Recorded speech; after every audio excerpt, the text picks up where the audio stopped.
Hello, dear listeners. Settle in, unwind, and let the ordinary fade away. Tonight, we have a tale that will linger in your thoughts long after it ends. So get cozy, take a deep breath, and remember, sometimes the creak in the floorboards isn't just your imagination. Let's begin. The Eastern Werewolf-Vampire, a forgotten terror of the Balkans. There are things buried in the forgotten corners of history, monsters that should have died with the old world, but they didn't.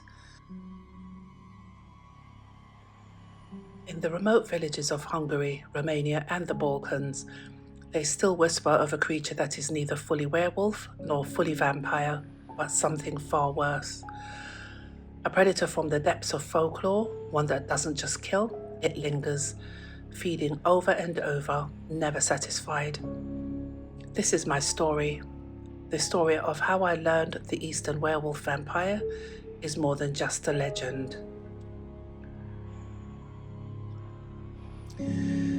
It started with a trip, one I now wish I had never taken.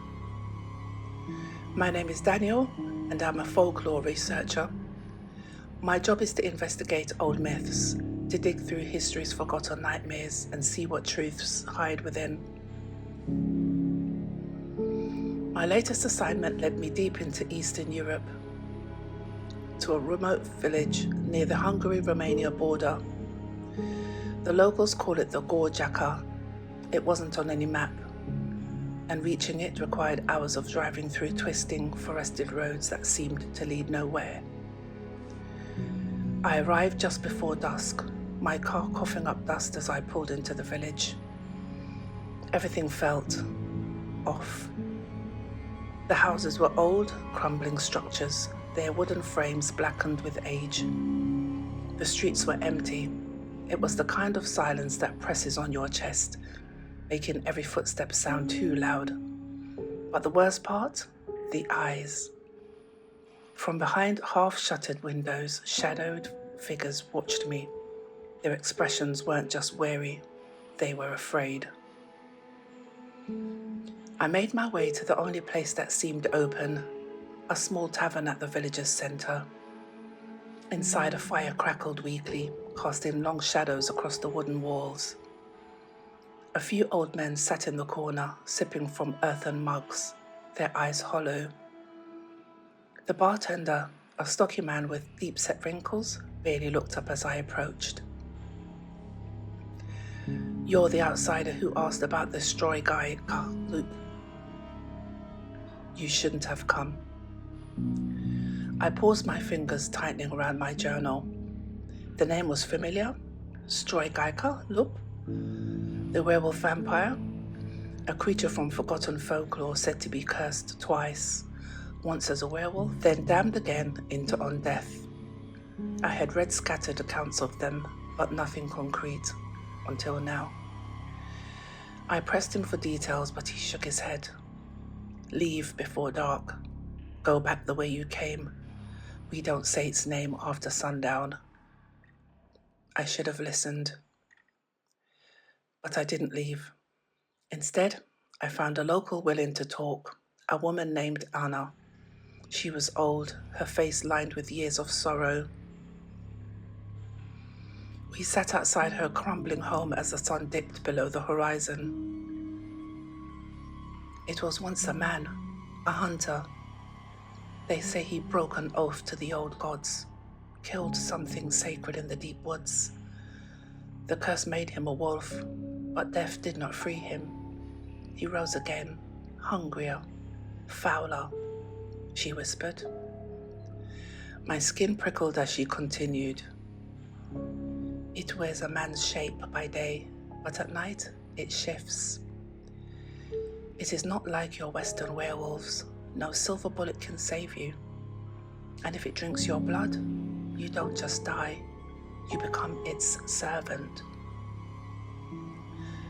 A gust of wind rattled the bare trees around us, and Anna went silent. Her hands trembled. I almost asked for more, but then I heard it. In the distance, a deep guttural howl was sounded, not entirely animal, not entirely human. It came from the woods beyond the village, a howl, low and ragged, like something trying to remember how to scream. I turned to Anna, but she was already hurrying inside, bolting her door. The streets emptied within moments. The entire village shut itself away, and then I was alone. The silence stretched on, unnatural and absolute. I should have locked myself inside, but instead I moved toward the woods. I don't know why, maybe curiosity, maybe something else. The trees loomed tall, skeletal in the moonlight, and the deeper I walked, the colder the air became. Then I saw it. A dark figure at the tree line, just out of focus, unmoving, watching. It stood on two legs, its limbs too long, too thin. Its skin was sickly pale, stretching tight over sharp bones. And its eyes were wrong, hollow, sunken, filled with a hungry intelligence. It grinned, its lips peeling back to reveal jagged teeth, more like a wolf's than a man's. I stumbled back, my breath coming in short gasps, and then, before my very eyes, it began to change. Its bones cracked, its spine contorting. Its fingers elongated into claws, its jaw stretching forward into a monstrous snout. I wanted to run, but my legs locked in place. Then it moved.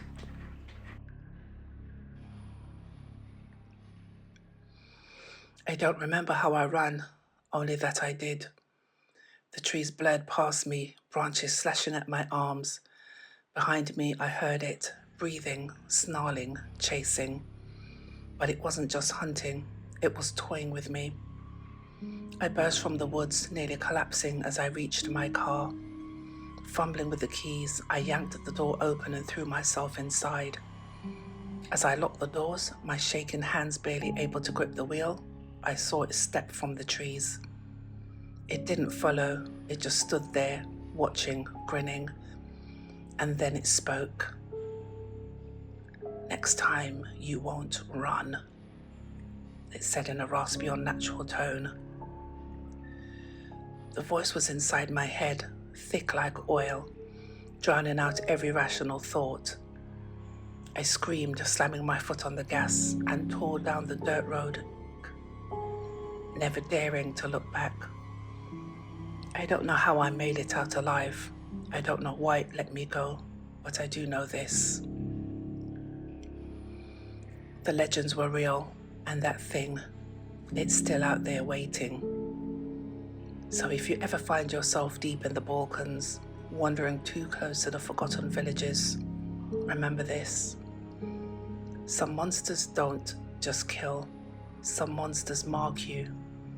And if you hear that howl in the night, run.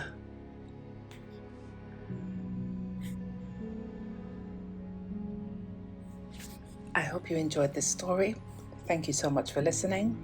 If you do have any comments, leave them down below. And until the next time, have a good evening. Wherever you are in the world, take care.